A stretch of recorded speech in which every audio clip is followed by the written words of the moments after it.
शांति 28 दिसंबर 2023 की साकार मुरली है। बाबा बोले, मीठे बच्चे, दान सदा पात्र को देना है, फालतू समय वेस्ट नहीं करना है। हर एक की नब्ज देखो कि सुनते समय उनकी वृत्ति कहाँ जाती है। आज का प्रश्न है, पावन दुनिया में चलने के लिए तुम बच्चे बहुत भारी परहेज करते हो। तुम्हारी परहेज क्या है? उत्तर है, गृहस्थ व्यवहार में कमल फूल के समान रहना ही सबसे भारी परहेज है। हमारा त्याग है सारी बेहद की पुरानी दुनिया। एक आँख में स्वीट होम, दूसरी आँख में है स्वीट राजधानी। इस पुरानी दुनिया को देखते हुए भी नहीं देखना, यह है बहुत बड़ी परहेज। इस परहेज से पावन दुनिया में चले जाएंगे। गीत बजा है, धीरज धर मनुआ, धीरज धर, तेरे सुख के भले दिन आएंगे। ओम शांति। गीत सुनने से ही बच्चों को खुशी का पारा चढ़ जाना चाहिए, क्योंकि दुनिया में दुख तो है ही। मनुष्य मात्र है ही नास्तिक, अर्थात बाप को नहीं जानते। अब तुम आस्तिक बन रहे हो। तुम बच्चे अब जानते हो कि हमारे सुख के दिन आ रहे हैं। कहीं भी तुम जाते हो तो पहले तुम अपना परिचय दो। हम अपने को ब्रह्मा कुमार कुमारी क्यों कहलाते हैं? ब्रह्मा है प्रजापिता शिव का बच्चा। ऊंचते ऊंच उस निराकार को कहा जाता है। ब्रह्मा विष्णु शंकर तो उनके बच्चे हैं। विष्णु और शंकर को कभी प्रजापिता नहीं कहेंगे। प्रजापिता ब्रह्मा यहाँ है। देखो, यह पॉइंट अच्छी तरह धारण करो। लक्ष्मी नारायण राधे कृष्ण को प्रजापिता नहीं कहेंगे। प्रजापिता ब्रह्मा नाम मशहूर है। यह है प्रजापिता साकार। अब स्वर्ग का रचयिता तो परम पिता परमात्मा शिव है। स्वर्ग का रचयिता ब्रह्मा नहीं है। निराकार परमात्मा ही आकर प्रजापिता ब्रह्मा द्वारा स्वर्ग रचते हैं। हम उनके बच्चे कितने ढेर हैं। आत्माएं तो है ही परम पिता शिव की संतान। समझाने का बड़ा अच्छा तरीका चाहिए। बोलो, हमको वह राजयोग सिखलाते हैं। ब्रह्मा द्वारा सृष्टि के आदि मध्य अंत का राज समझाते हैं। तो पहले यह ब्रह्मा सुन लेते हैं, जगदम्बा भी सुन लेती है। हम हैं बीके, गाया भी जाता है। कन्या वह जो 21 कुल का उद्धार करे, 21 जन्म का सुख दे। हम परम पिता परमात्मा से 21 जन्म सतयुग त्रेता में सुख पाने के लिए वर्षा लेते हैं। बराबर सतयुग त्रेता में भारत सदा सुखी था, पवित्रता भी थी। तो वह हमारा बाबा है, यह है दादा। अब जिसके पास इतने बच्चे हैं उनको तो कोई परवाह नहीं कितने उनके बच्चे हैं। हमको ब्रह्मा द्वारा शिव बाबा राजयोग सिखलाते हैं। उस बेहद के बाप से हमको वर्षा मिलता है। सारी दुनिया पतित है, उनको पावन करने वाला एक बाप है। पुरानी दुनिया को बदलने वाला स्वर्ग का रचयिता वह सतगुरु है, सर्व का सदगति दाता। नई दुनिया में है ही लक्ष्मी नारायण का राज्य। भारत में जो देवी देवताओं का राज्य था, वह देवताएं ही 84 जन्म लेते हैं। फिर वर्ण भी बताने पड़े। समय पहले से ही ले लेना चाहिए। बाबा कहते हैं उनको बताने के लिए समय पहले से ही ले लेना चाहिए। बोलो, इन बातों को चित्त लगाकर अच्छी रीति सुनो, बुद्धि को भटकाओ मत। भाई जी व बहन जी, तुम सब वास्तव में शिव की संतान हो। प्रजापिता ब्रह्मा तो सारे सिजरे का हेड हुआ। हम ब्रह्मा मुखवंशावली ब्राह्मण उनसे वर्षा ले रहे हैं। योग बल से विश्व का राज्य पाते हैं, न कि बाहुबल से। हम घर भर नहीं छोड़ते हैं, हम तो अपने घर में रहते हैं। यह स्कूल है मनुष्य से देवता बनने का। मनुष्य तो कोई देवता बना न सके। यह दुनिया ही पतित है। पानी की गंगा तो पतित पावनी नहीं है। बार बार उसमें स्नान करने जाते हैं, पावन बनते ही नहीं। ऐसे ही रावण का भी मिसाल है। बार बार जलाते रहते हैं, रावण मरता नहीं है। यह रावण वाला पोस्टर भी ले जाना चाहिए। कोई ऐसी बड़ी जगह जाओ तो एल्बम भी ले जाना चाहिए। देखो, ये सब बच्चे हैं, सभी की प्रतिज्ञा की हुई है पवित्र रहने की। वास्तव में ब्रह्मा के सभी बच्चे हैं। प्रजापिता ब्रह्मा सिजरे का हेड है। इस समय प्रैक्टिकल हम ब्रह्मा कुमार कुमारियां हैं। हो तुम भी, परंतु तुम पहचानते नहीं हो। अभी दुनिया में कोई सच्चा ब्राह्मण नहीं है। सच्चे ब्राह्मण तो हम हैं। राज्य भी हम पाते हैं। फिर यह है ब्राह्मणों का सिजरा। ब्राह्मण है चोटी। बच्चों को समझाया है श्री कृष्ण भगवान नहीं है। वे तो पूरे 84 जन्म लेते हैं। 84 जन्म पूरे होते ही फिर देवता बनना है।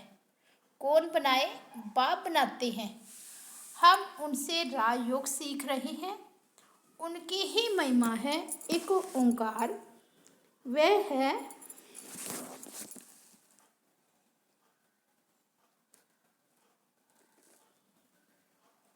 वह है निराकार निरहंकारी। उनको आकर सर्विस करनी पड़ती है। पतित दुनिया पतित शरीर में आते हैं। अभी वही गीता एपिसोड रिपीट हो रहा है। महाभारी लड़ाई लगी थी। सब मच्छरों सदृश्य गए थे। अब वही समय है। परमपिता परमात्मा शिव भगवानुवाच है। वह है रचयिता। स्वर्ग में लक्ष्मी नारायण का राज्य था। सृष्टि को सतो प्रधान बनाना बाप का ही कर्तव्य है। हम उनको बाबा बाबा कहते हैं। वे आते जरूर है।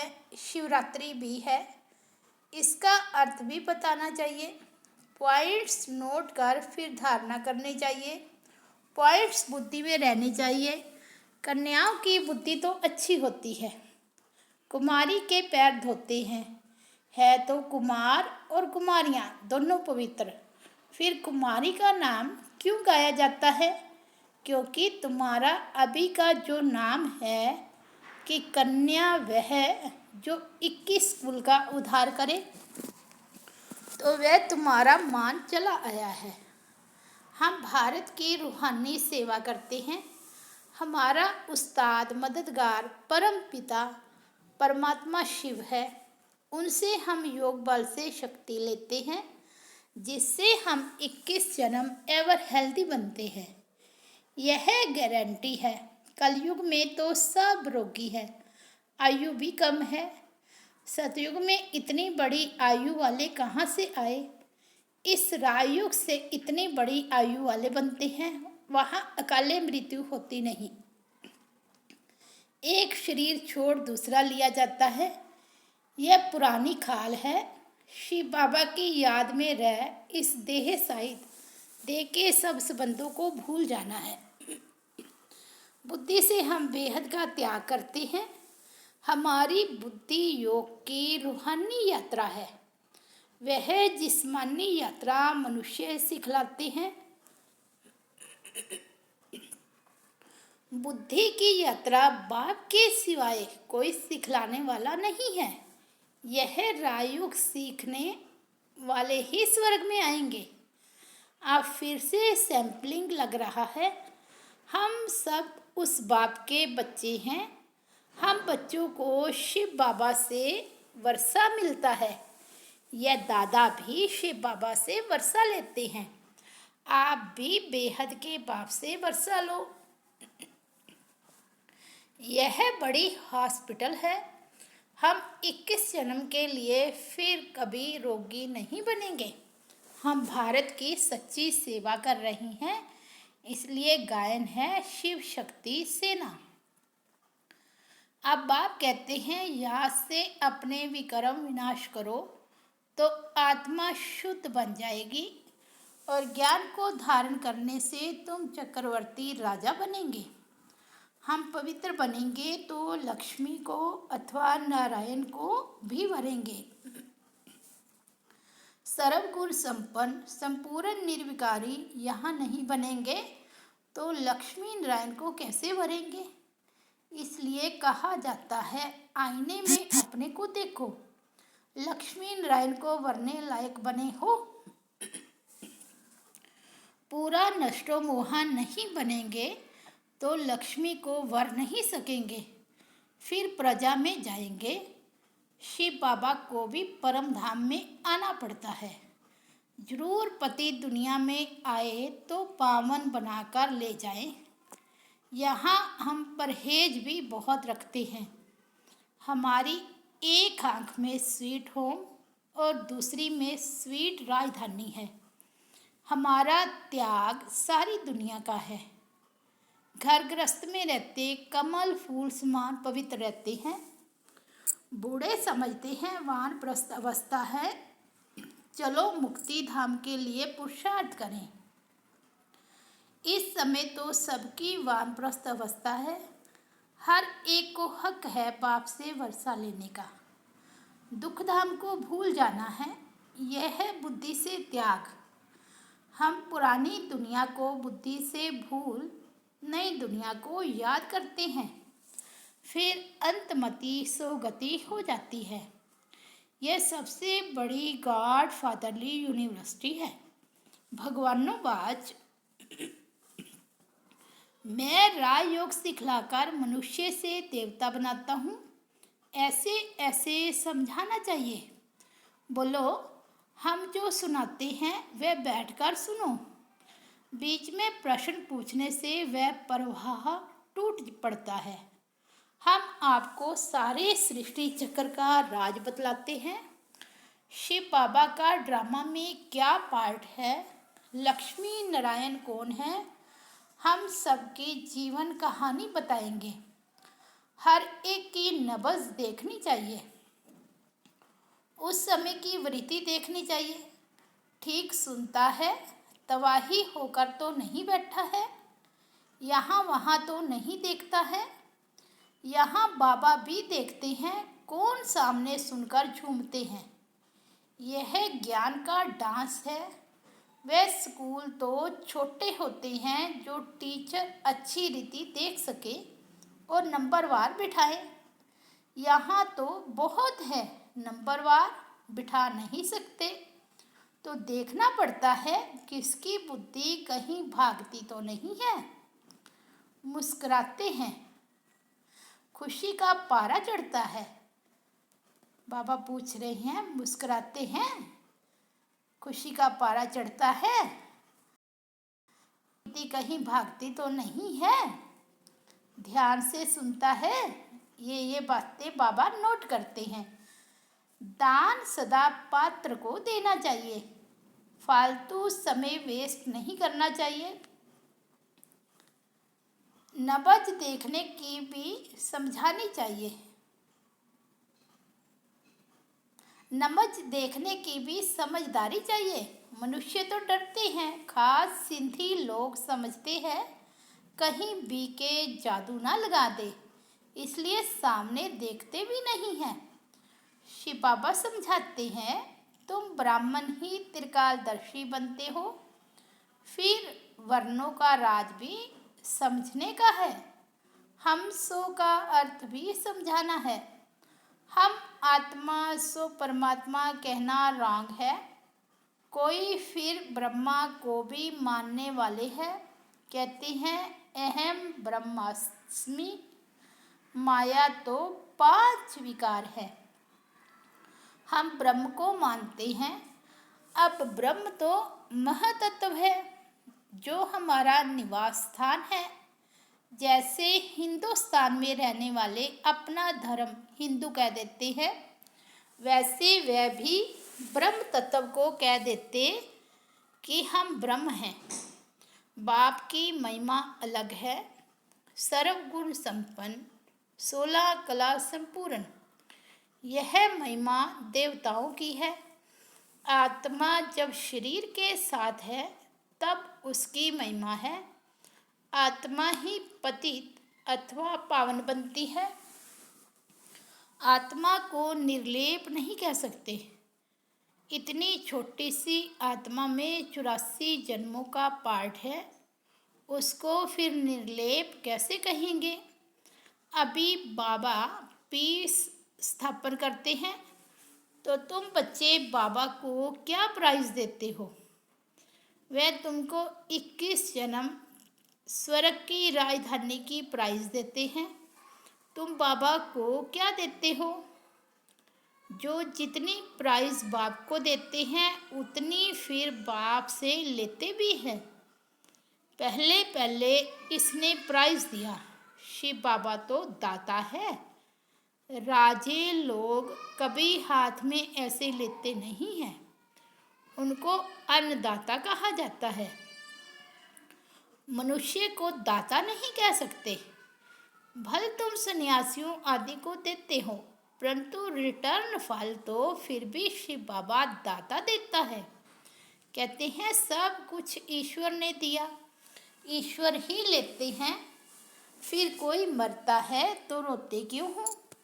परंतु न वे लेते हैं न वे देते हैं, वे तो लौकिक माँ बाप जन्म देते हैं। फिर कोई मर जाता है तो उनको ही दुख होता है। यदि ईश्वर ने दिया, उसने ही लिया, तो दुख क्यों होना चाहिए। बाबा कहते हैं मैं तो सुख दुख से न्यारा हूँ। तो इस दादा ने अपना सब कुछ दिया है, इसलिए फुल प्राइज भी ले रहे हैं। कन्याओं के पास तो कुछ है नहीं।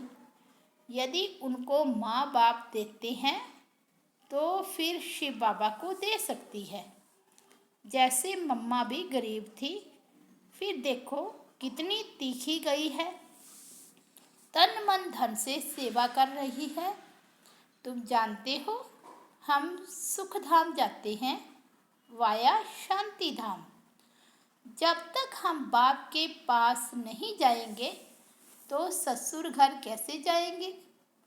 पियर घर में तो बैठे हैं, पहले बाप के पास जाएंगे फिर ससुर घर आएंगे। यह है शोक वाटिका, सतयुग है अशोक वाटिका।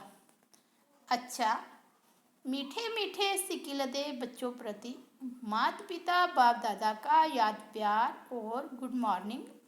रूहानी बाप की रूहानी बच्चों को नमस्ते। हम रूहानी बच्चों की रूहानी बाप दादा को याद प्यार गुड मॉर्निंग और नमस्ते। धारणा के लिए मुख्य सार फर्स्ट पॉइंट है, इस वानप्रस्थ अवस्था में स्वीट होम और स्वीट राजधानी को याद करने के सिवाय बुद्धि से सब कुछ भूल जाना है, पूरा नष्टो मोह बनना है। दूसरा है बुद्धि योग से बेहद का त्याग कर रूहानी यात्रा करनी है। श्रीमत पर पवित्र बन भारत की सच्ची सेवा करनी है। वरदान है, श्रेष्ठ कर्म रूपी डाली में लटकने की बजाय उड़ता पक्षी बनने वाले हीरो पाठधारी भव। संगम युग पर जो श्रेष्ठ कर्म करते हो, यह श्रेष्ठ कर्म हीरे की डाली है। संगम युग का कैसा भी श्रेष्ठ कर्म हो, लेकिन श्रेष्ठ कर्म के बंधन में भी फंसना अथवा हद की कामना रखना, यह सोने की जंजीर है। इस सोने की जंजीर अथवा हीरे की डाली में भी लटकना नहीं है, क्योंकि बंधन तो बंधन है। इसलिए बाप दादा सभी उड़ते पक्षियों को स्मृति दिलाते हैं कि सर्व बंधनों अर्थात हदों को पार कर हीरो पाठधारी बनो। स्लोगन है, अंदर की स्थिति का दर्पण चेहरा है, चेहरा कभी खुशक न हो, खुशी का हो। अच्छा, ओम शांति। तो ये थे 28 दिसंबर 2023 के बाबा के अनमोल महावाक्य। मुरली की हेडलाइन, मीठे बच्चे, दान सदा पात्र को देना है, फालतू समय वेस्ट नहीं करना है। हर एक की नब्ज देखो कि सुनते समय उनकी वृत्ति कहाँ जाती है। ओम शांति।